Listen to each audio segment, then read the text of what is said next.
बिस्मिल्लाहिर्रहमानिर्रहीम अस्सलाम वालेकुम everyone, welcome back to my YouTube channel the virtual ma'am. आज के इस वीडियो में हम एक और लिटरेरी डिवाइस के ऊपर बात करने वाले हैं जिसका नाम है फ्लैशबैक्स। ठीक है, इससे पहले मैं कुछ लिटरेरी डिवाइसेस को कवर कर चुकी हूँ।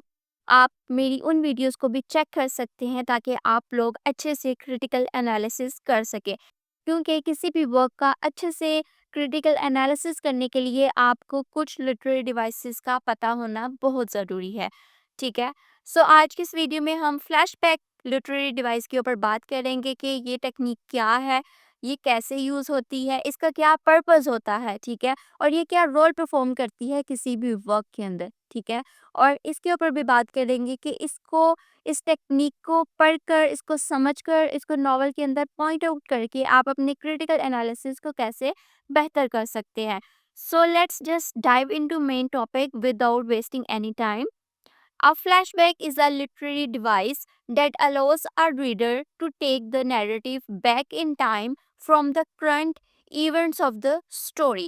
So जैसे कि नाम से ही रिफ्लेक्ट हो रहा है फ्लैशबैक, यानी कि पीछे जाना। ठीक है, फ्लैश होता है कि किसी भी चीज़ के ऊपर आप रोशनी डालो। ठीक है, सो इट मीन्स कि राइटअप के अंदर कोई भी जो कैरेक्टर है वो पीछे के बारे में सोचता है, पास्ट के बारे में सोचता है। ठीक है, so this is a literary device that allows a reader to take the narrative back in time from the current event of the story. For example, अभी प्रेजेंट में है स्टोरी। ठीक है, लेकिन क्या होता है कि जो करेक्टर है वो पास्ट के बारे में सोचता है। ठीक है, सो इस तरह से क्या होता है कि नैरेटिव हमारा पास्ट में चला जाता है। ठीक है, प्रेजेंट से पास्ट में चला जाता है। ठीक है, सो एक डिस्ट्रप्शन आ जाती है टाइम के अंदर। ठीक है, it interrupts the chronological flow of the plot to reveal past events, experiences, or memories that are significant to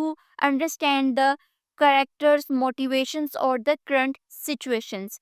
ठीक है, सो जैसे कि मैंने आपको बताया कि अब एक स्टोरी प्रेजेंट में है। ठीक है, लेकिन जो एक करेक्टर है वो पास्ट के बारे में सोच रहा है। ठीक है, यानी कि वो फ्लैशबैक की टेक्निक इस्तेमाल हुई है। तो इससे क्या होता है कि जो एक क्रोनोलॉजिकल जो फ्लो होता है प्लॉट का वो बहुत ज़्यादा टूट जाता है, वो डिस्टर्ब हो जाता है, और समटाइम्स तो ये लोगों को पता भी नहीं होता। ठीक है, इसको पता भी नहीं होता कि ये क्या प्रेजेंट की बात है या पास्ट की बात है। ठीक है, सो इस तरह से जो क्रोनोलॉजिकल फ्लो है प्लॉट का वो टूट जाता है। ठीक है, और इस टेक्निक को राइटर्स क्यों यूज़ करते हैं, ताकि जो पास्ट इवेंट्स हैं उनको रिवील कर सकें। ठीक है, जो राइटर्स के एक्सपीरियंसेस थे, उनकी जो मेमोरीज थी। ठीक है, उनको रिवील कर सकें, और उनको रिवील करना इसलिए सिग्निफिकेंट होता है ताकि जो हमारा जो लिटरेचर का जो वर्क है, जो करेक्टर है, जो मोटिवेशंस हैं, ठीक है, जो करंट सिचुएशन है किसी भी वर्क के अंदर, उसको रीडर्स अच्छे से समझ सकें।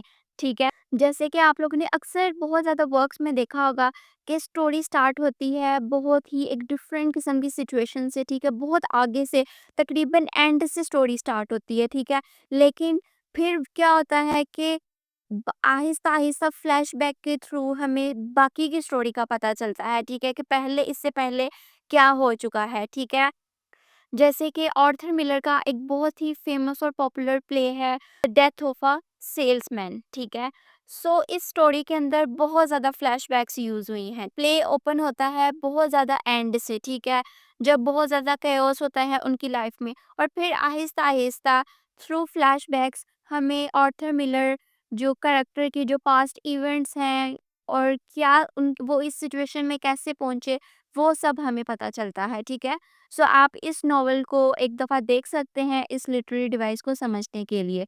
ठीक है, अब कुछ सर्टेन फीचर्स हैं। ठीक है, फ्लैशबैक के जो कि किसी भी वर्क में ये परफॉर्म करता है। ठीक है, जैसे कि ये एक टेम्पोरल शिफ्ट के तौर पे इस्तेमाल होता है। ठीक है, इससे क्या होता है कि जो एक नॉर्मल क्रोनोलॉजिकल फ्लो है टाइम का, ठीक है, वो डिस्टर्ब हो जाता है। फॉर एग्जांपल, मैं अभी प्रेजेंट में हूँ। ठीक है, मैं फ्लैशबैक के थ्रू पास्ट में चली जाऊंगी, फिर मैं प्रेजेंट में आ जाऊंगी, फिर मैं पास्ट में चली जाऊंगी। ठीक है, सो जो एक क्रोनोलॉजिकल फ्लो होता है टाइम को, वो बहुत ज़्यादा डिस्टर्ब हो जाता है, ठीक है? इसी तरह से फ्लैशबैक के थ्रू हमें कैरेक्टर की डेवलपमेंट के बारे में पता चलता है कि अगर एक कैरेक्टर अभी इस तरह से परफ़ॉर्म कर रहा है, इस तरह से एक्ट कर रहा है, तो फ्लैशबैक के थ्रू हमें पता चलता है कि पहले ऐसी कौन-सी चीज़ें थी, कौन से एक्सपीरियंसेस थे, कौन-सी मेमोरीज़ थी, ठीक है? जिसके थ्रू वो आज ऐसा है, ठीक है?